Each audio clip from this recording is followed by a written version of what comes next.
Nirmala Kenyam Canadian content barashme bajiling. Shana tik korgwas mbermet kon korwani met link kan online TV. Dundo telengo gwas mi sha gwad jika ba kalatka. Eler baning jan gwas me eler danen tore wishka gambela tege ti lat karodian entama. Bana rach kwiram dan chore wika gambela men chalke jani quer transport. Ban raki kwida jan cha jen re wich kad sawa cho ka gambela jan quer dini jan ban leram ban jelin kelten ka ban nyaw raj ba kam we gor bare wichin wini ke ngum le roda but ka roin ko ken batte bu kon ka baktelat ko rodien ba re wich ka gambela ke jan gwasemene kan kono woni am mi jira mi jidit don jan shangan yam kaji en opi ben kan online TV deji jogono jen nyak kana san ko ken ko bladen kontin ba non ka kan online TV bi kan chamala shukaji gor kone gwan wo de tungnas der wo wonyam chekmen gor kone kan no kone no de to dan de janga chimo kajen gwasme en roje banaling kwar en kaf shari kana torbiyeli tin jalki Ethiopia ke liu shoka gambele jandanan bu kon lat kajen gwasme kajen ban charan ban jalatinon gwasme shalad nene sharam en dear ki kwaranen kaf torbiyel tin jal ki Ethiopia ke liu show ka gambele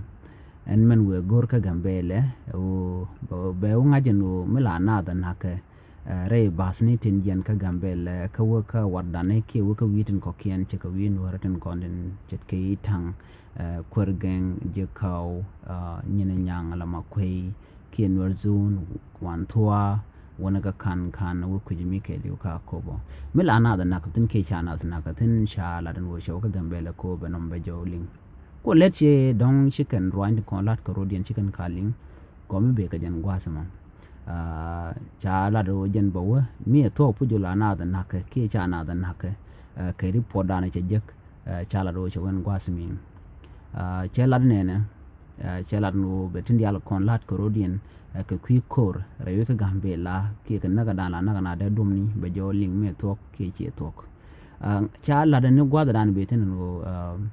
nuari chikete ke manaria ke bus station ke gwada la torbelia kwat katin ka shikan gorno buko gwada danen te bus station di ke la torbelia kwat katin lamentrek shikan wutin la kana tekni ulan ko naga ko gwada dane chi korme to gambele ko tama chata karwana tama na ka nuari chinwari yugo jeno ken buka teke bus station dien ke gwada la torbelia ken shungtin enna mo chala dano jaga gad barko buka chui ke bu bot kanak kujo magor ke jano de bus station de nyoko loj ka re reagan di charoy mo chaji ladno jen do dan wuga je kwasmi ko ba jo ngach anu anguma tok keri pon kon la to ke lari kuma gambal ka kuin naga na cha chu gwasmi teniri an ka turbil te mi te de telame rom ke telame jega jen ko le jen ga jatama ko be no mo ba jo gwich kanu be bodo dan da manaria dan te kan wari de jawnang re bar kon manaria mi te re bar kajen gwadan la na nakaten lat kene shuy kan telekon misham kana kan wada ba nakan wari nakaka ba netin ka telemlel kan kuma gambel andana kuna laga shi jan ron nyam runtun wan jan jok jan wan nakan wari tin ni chang ka telemlel kana name weakness mi dit kana ko na la kwanore kana kuma gambal ke liu ko melana na kana shiang angu mi shikana gujino de kana kapchong tela ron mi shimun wo e china liu anta ma jar wona joka china te ka ron tela mulat ka gambele china re no gre gambela shang gambele china jelten share ka shaga jel shitke gwadran na shitke mazuria ki rona bad dungambele manana la wil ga torbiel men tie ke commercial bank tene dum wana jelten ko dwal ko chin kuma chala dier norna wala jele kan bang loro bang ba kon kayo telem bu kuma jalat anta ma jeni kan gujano dwar ko bajala to ko bajene telem latka bulo wi shi more chinga kuma telem bi nangten ana me cha gujano shabach ngode gambele kan ta kamal ko kore dan e to chuman ne pa ne ka pan ka je pa wa ka bajaj ngode be jamat kane ko na ka kanware ba ko ni chala na kana nuore ka te bar tongwan te kwa yi kin kwa bad bana ka nuore la na kama ne me jen le dan yin link ka ki kwa dan chore ke gambela ngore gambela kana te ka malan tama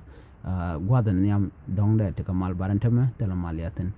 mi jira ma jidit kana online tv gore no subscribe ka bi nyana san ko ken bi te ka